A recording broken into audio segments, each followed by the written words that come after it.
Ranchers seeking to graze livestock on federal land recently gave Congress an earful about their ideas for more productive range management.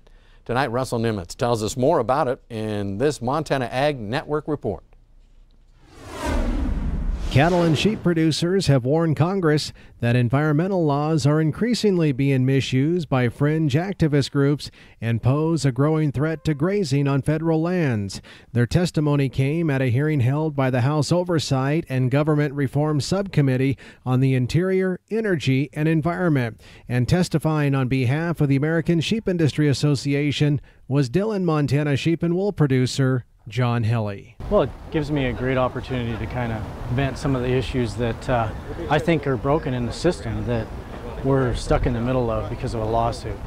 And you know, there's things I think that are broken, and I'm a big believer in a participatory government and coming up here to DC to participate in the process to help make things go better.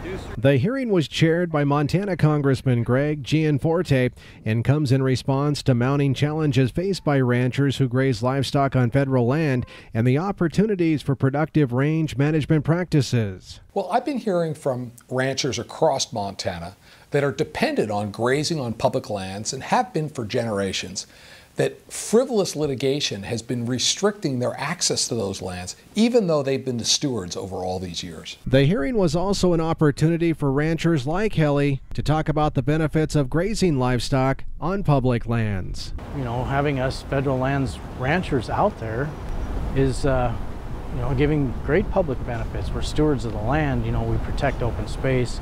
We, you know, build an economy. Helly says it's also his hope that one of the outcomes of the hearing will be greater emphasis of resolving multi-use conflicts at the local level versus the federal level. When we take things to the courts or we take things and make broad decisions coming out of DC, those aren't necessarily the best way that we manage.